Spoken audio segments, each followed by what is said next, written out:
Good evening and welcome to Arizona Illustrated for Thursday, the 25th of October, 2012. I'm Tony Paniagua. Millions of Americans are very concerned about the economy, and they are hoping that more jobs become available. It's a situation that's proving difficult to improve in many communities across the country, but local leaders say there is action they can take right here in Pima County. Next, Andrea Kelly speaks to Pima County's administrator about an economic development plan that is scheduled to be considered by the Board of Supervisors next month. Joining us in the studio now is Pima County Administrator Chuck Huckelberry, who recently released an economic development plan for the county. Can you go through some of what's in that plan and what you were aiming for there? Sure, Andrea. We did a draft plan and released it to the public and to the board in January of this year, and we now finalized it. Received over 130 different comments from various interest groups throughout the county. And we've taken all of those comments and developed a final plan that will be before the board on November the 13th. It covers a lot of areas, but in essence, it starts off by talking about how to protect our existing job base, how to make sure that our existing employers are here and have the ability to expand and to grow. And that includes Raytheon and how to protect them and allow them to make decisions about moving jobs here if they ever get that opportunity. The second part is really about growing more jobs here, developing an aerospace and defense research park south of Tucson International Airport, really centered on where we have most of our job base today, and facilitating its ultimate development so that it's compatible with all of our industries that are located around the airport. Another component talks about building on our science and tech emphasis and our biotech emphasis in the community. We also then have a section about how do we grow our own employment, which is using the intellectual capacity of the university to leverage that entrepreneurship to develop new companies and new startup companies, particularly in the solar industry as well as the biotech industry. Finally, we've got a section about revitalizing tourism. Tourism is our most cleanest industry, gives us the most amount of money for the least investment with the least impact. And it's been severely impacted in the last few years, and we really need to do something to jumpstart tourism. You say in the document that you wanted to avoid some of the generalities and platitudes that are in a lot of our planning documents. How does this document differ from a lot of the other efforts going on? The city of Tucson is working on a general plan. Imagine Greater Tucson had a lot of public outreach to create a plan about how this community will grow. What's different about your plan? Well, this plan contains very specific actions. What we see in a lot of economic development plans is, we're going to do this in the future. Well, we say we're going to do exactly, for example, relocate Hughes Access Road within the next 2 years. That's a very specific action, and it cost $8 million, and so we're planning on that today. We know what things we need to do to basically attract employment and get employment growing here. And that's what this plan does. It doesn't talk about planning for the future, it talks about acting now. Let's stay on the example you just used of relocating Hughes Access Road. I assume that's related to retaining Raytheon in the area. Yes, it's retaining Raytheon and allowing them to expand. One of the reasons that their product line went to Huntsville, Alabama, was because Hughes Access Road was too close for their manufacturing and assembly facilities.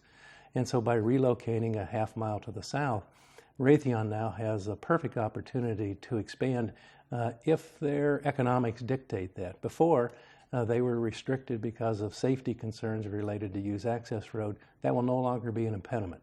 How much of the development of this plan did you talk to employers such as Raytheon or other employers in the area? How much of the plan is based on their opinions or their feedback? Most of it. In fact, we've had a lot of conversations with Raytheon, all of the major employers in the airport area, trying to really find out what they needed, what they wanted, as opposed to trying to guess what would help them. So the plan very much is structured by their direct input, and I believe that they support the plan as it's written today. One of the other components that you mentioned in the document is making this a good climate for businesses, which we've also heard a lot about in the past few years. What are some specifics of that component that will help this area?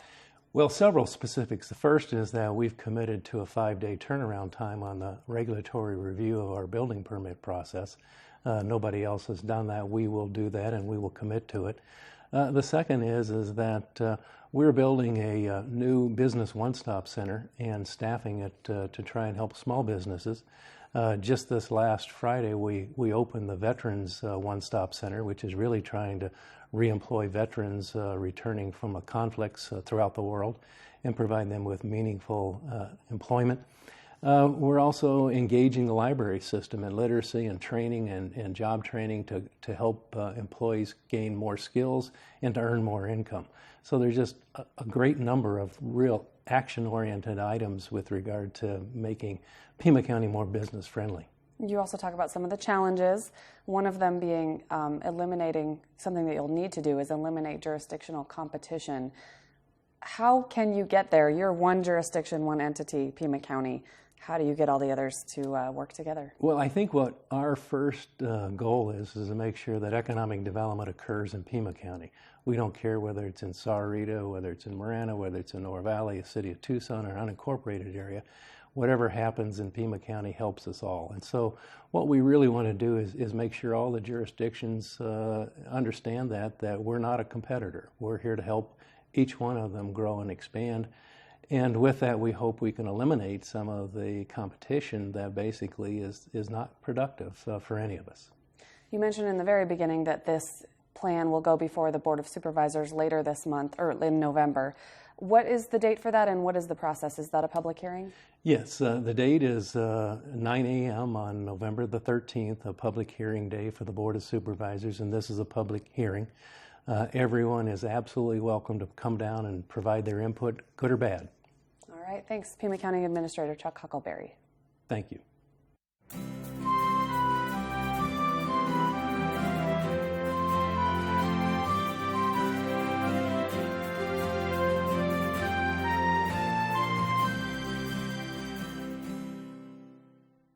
Every 3 years, Pima Council on Aging conducts a special survey about quality of life issues for local residents over the age of 60. That survey becomes a blueprint for PCOA to better meet the needs of some of the most economically disadvantaged and socially isolated people in our community. Mark McLemore has that interview. Joining me is Jim Murphy, the president and CEO of the Pima Council on Aging. It's easy to always refer to it as PCOA, but you are the Pima Council on Aging. So tell us what that truly means. Right, Mark. We're an area agency on aging. There are 600 and some throughout the country that have a genesis under the Older Americans Act through Congress. So we're an umbrella agency for aging issues. There's nothing similar for children's issues or families' issues. So we're responsible in Pima County for advocating on behalf of older adults, seeing to services for older adults, understanding what the needs of older adults are, and that leads us to our needs assessment that we're starting at the present time. And this survey is a pretty interesting thing because it collects demographic data and also some sort of general medical questions about the treatment that seniors have been getting. You're asking people over 60 to participate in this. Yes, and it goes far beyond medical. It talks about housing, talks about transportation, it talks about depression, healthy living. It covers a variety of subjects. We all know that the population is aging. Intuitively, we know that, and we hear about it. Businesses now are paying attention to the boomers, and each and every day, 10,000 individuals turn 65. 43% of the population in Pima County are boomers or 65 and older. So it's imperative upon us, in terms of strategic planning, to find out what the changing needs are. Some needs will stay the same for certain populations within that age range. Some will be very different. Well, can you cite some ways that the information gathered in this survey is actually going to impact operations for PCOA? How will it impact your budget, for instance? Right. We know what's happened in the past. And I can tell you from the last survey we did a number of years ago, dental was a major issue. A surprise, not a total surprise, but had not showed up on our surveys before. We were able then to work with United Way, with the Dental Association recently, to find dentists who were willing to reduce their costs to lower income adults. Transportation has been a big issue, and a number of years ago we started a program called Neighbors Care, where we help neighborhoods and churches develop programs to drive individuals to the doctor, to take them shopping, to do shopping for them, to do yard work, and assist in a neighborly way. That's because we'll never have enough money to solve all the issues. So the more we can use volunteers, the more we can help them organize to be effective, then we're all better off in the community. And those are things that came out of the last survey. Well, for seniors, people over 60 who are hearing this program right now, tell them how they can take the survey. And I also want to stress that this information is going to remain anonymous. Yes, there is nothing on the survey that we can identify. We don't ask for a name. We will be distributing the survey broadly throughout the community. We have partners this year that we have not in the past. We have the City of Tucson, Pima County, the towns of Marana, Oro Valley, Salrita, the Community Foundation, the Women's Foundation, United Way, Greater Green Valley Foundation. So they are going to help us distribute this. So we'll be distributing this in a variety of ways through our partners. We have it online at our website, and so you can call and we'll send you a copy or get you a copy through email. So we hope to have significant distribution of this survey, and that's one way we're gathering data. If survey participants can remain anonymous, how are you able to sort of apply a demographic angle, though, and find out the areas that need help? We do have information on the survey about the cross streets that are closest to them. We have information about age, about various ethnicities. So we'll be able to gather for each question an awful lot of information and be able to take that into various parts of the community, because it will vary. If you're out in Picture Rocks, for instance, some of your issues are going to be different than if you live at Broadway and Country Club. Well, tell us about some immediate follow-up that's going to happen with this survey in the terms of public meetings. Right. There are two other issues. One is the public meetings. We will have 10 public meetings from Sun City, Vistosa to Green Valley and in between. We are surveying professionals to see what they see as the changing needs. We'll take all of that data and collect it and begin to prioritize what the needs of the community are. And we hope our partners, the cities and counties, when they go to allocate their resources, they'll have a database now in terms of what the needs of the community are. So maybe we can maximize our efforts by combining on fighting some of these problems. And we can encourage individuals to take part in this survey on the grounds that they are going to be helping others. They're going to be helping their community to identify problems. Absolutely. And again, we're looking not only now, but for the future. We know that boomers are going to be looking for different things and wanting services in different ways than the traditional 70, 80, and 90-year-olds today. So it's changing. The whole world is changing, obviously, and the way we approach the needs of older adults and boomers are going to change, and this survey will begin to give us some data on how we might start looking at that. Okay, so give us just a quick recap of the time scale. When do the surveys need to be completed by? By November 16th. And the meetings are going to occur when? The meetings are starting in a week or so, and will go through early December, the 10. And we have a schedule of those. We have a flyer where you can call our office or go online and find out where the closest public hearing is to you, and we encourage people to come out, in addition to filling out the survey, because hearing things firsthand. We've invited elected officials to sit and listen. They won't be part of the discussion, but they'll listen to the older adults and caregivers about the issues are, which will help them then, I think, when the data comes out, better deal with the allocation of resources they have. It's very important to be heard. Thank you very much, Jim, for your time. And thank you for the opportunity. Millions of people across the country have been diagnosed with Alzheimer's disease, and experts predict that the numbers will increase dramatically as our nation's population continues to age. However, doctors say you can be proactive by getting a memory checkup as part of preventative health care. This weekend, you'll be able to attend the 9th annual Memory Screening Day in Tucson. Kirti Khalsa joins us with the details. She is the Chief Operating Officer at the Alzheimer's Research and Prevention Foundation. Thank you very much for being here. Thank you for having us. What would you like to tell us about your foundation? What do you do? We are committed to preventing memory loss and Alzheimer's disease through a holistic lifestyle program. And so we advocate the 4 steps of prevention, diet and supplements, stress management, exercise, and pharmaceuticals. And how prevalent are these memory screening events? Are they held throughout the country? I know this is your 9th annual event that you're holding on Saturday. Yes, it's actually part of a national initiative by the Alzheimer's Foundation of America. And last year, there were over 2,000 screening sites during the fall throughout the United States. And what is involved in the screening process? If you could explain a little bit about what will happen if, for example, I go or somebody that I know where to go to this event. Sure. The screening is a simple question and answer test. I have a copy here for you. The questions are very simple, like where are we, city, state, date. And so it will help determine the level of mental performance of a person. And typically what we find is throughout our many years of offering this program that most people are don't really have a concern, but they come for establishing a baseline of their own, recall and memory function. And I understand that you're going to be doing this in 2 languages, English and Spanish? Yes, every year we do it in 2 languages. This year we're holding it at the Doubletree Hotel in Alvernon in conjunction with the Rotary District 5500 annual conference.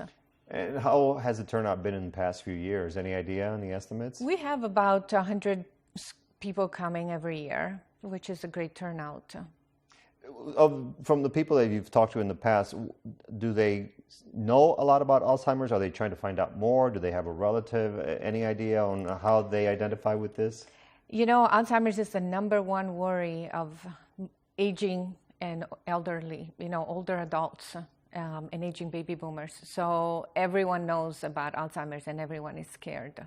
Mm-hmm. And what are the numbers when it comes to nationally about Alzheimer's disease? It's really scary. There are about 5 million people right now diagnosed with Alzheimer's disease. It's actually believed to be more than that because many caregivers of Alzheimer's patients have yet to be diagnosed themselves because they're elderly, they're in poor health, they don't take care of themselves, they're very stressed, and so this all takes a toll on their health.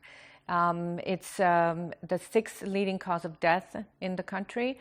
And to give you a perspective, every 68 seconds someone is diagnosed with Alzheimer's right now in our country. And what does that mean for this person who is diagnosed? Does this mean that their life automatically changes drastically, or is this progressive? I know there's no such thing as every case being the same, but what typically happens in that situation? Typically, Alzheimer's is a slow developing illness.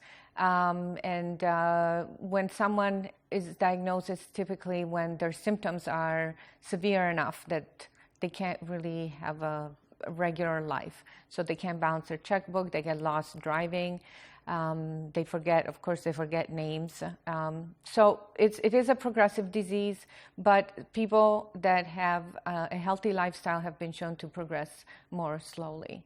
That was interesting because I was talking to you about that ahead of this interview, about how there are some things that people can do to improve their chances of perhaps, if not eradicating or getting rid of it, at least postponing it or dealing with it better, right? Yes, absolutely. And that's the pledge and the push from the CDC through even the medical community is pushing for a prevention because right now, unfortunately, some of the more advanced medications and genetics and vaccines have not been able to really eradicate this disease. So here we are, we have to look at how we live, how our lifestyle is, not unlike a heart healthy program where, we know about exercise and keeping your cholesterol and your blood pressure at bay. The same factors apply to the brain and brain function. All right, why don't you tell us again when and where for the free screening event, please? It will be this Saturday at the Doubletree Hotel on Alvernon from 8 a.m. to 11 a.m. And we require RSVP at 1-888-908-5766. Okay, and it's a free event? Free event, and open to the public? Yes, free and open to the public. We just require RSVPs so that we make an arrangement to make sure everyone can be served. All right, and long term, are you optimistic about a cure or something that's going to tackle this? We have to be optimistic. Just like even cancer, a few years ago was such a epidemic and just a scare, and everybody thought that once someone was diagnosed, it was a death sentence. Now we know that it's not so. So we have to be optimistic. Okay, we're Kirti Khalsa. Thank you very much for joining us, and good luck with the event on Saturday. Thank you so much.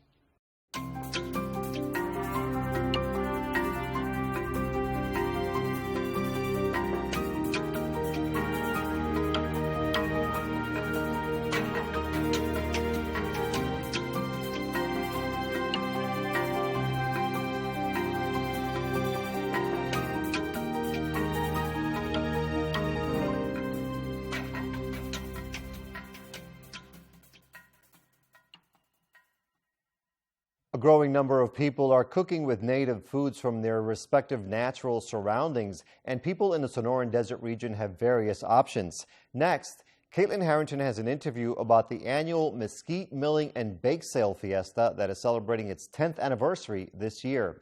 The event is being held next month by members of Desert Harvesters. In studio with me now is Kimmy Eisel and Dana Helfer, both members of the Desert Harvesters, and they are here to talk about the 10th annual Mesquite Milling and Bake Sale Fiesta. Thank you both for joining me today. Thanks. Yeah, thank you for having us. Kimmy, I'll start with you. If you can kind of give our audience some general information about where and when the Bake Sale and Fiesta will take place. Yeah, so our 10th anniversary Mesquite Milling and Bake Sale is happening on Sunday, November 18th. It'll be held at the Dunbar Spring Community Garden, which is on 11th Avenue and University Boulevard. And so... Oh, okay. Sorry. So tell us, in addition to the bake sale, there is going to be a community mill. And talk to me about how that's going to work and how people can bring in their own pods. Yeah, so the big event is the Mesquite Milling. So we have a large hammer mill, and the public is invited to come and mill their pods, which they've collected. The harvesting season is over now, but the pods are nice and dry, so it's perfect for milling. So from 8 to 2 p.m. you can come and mill your pods for a small fee, $3 to $5. And then you get this beautiful flour. At the same time that's happening, there's a bake sale going on in which community volunteers have baked mesquite flour goods, crepes, crackers, muffins, cookies, and we'll have those for sale so people can taste what mesquite baked goods are like. Dana, can you go into a little more detail about this mill? The reason you're doing it is because milling your mesquite at your house might be a little difficult. So tell us about how that works as well. Yeah, so 10 years ago, Desert Harvesters purchased this mill with a grant. Because milling mesquite at your home and your food processor or coffee grinder is kind of an arduous task. The mesquite pods are hard and the seeds are hard. And so this hammer mill is a special kind of mill that beats the pods against a screen, and so it grinds them up into a really fine flour, which can be used for baking, as Kimmy said, or cooking savory things with as well. In addition to being able to try some of the items that you can make with this flour, you're also going to be doing a couple of different workshops. Can you tell our audience what some of those will be about? Yeah, so this year at the Fiesta, we're going to be throughout the morning having little 10-minute workshops about how to taste pods when you're out harvesting, so you know which pods taste good and which pods don't for picking, how to harvest and store your pods, what you can do with them, as well as other desert foods that can be harvested as well. Kimmy, before the interview, we talked about some of the benefits of using your own mesquite pods for flour and using it for baking. In addition to it being kind of a cheaper thing because you're getting it out of your own yard, can you tell us why someone might want to harvest their own mesquite pods? Yeah, absolutely. It's because it's local.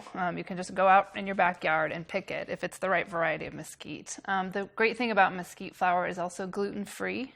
And so since a lot of people can't eat wheat or gluten, it's also much more nutritious.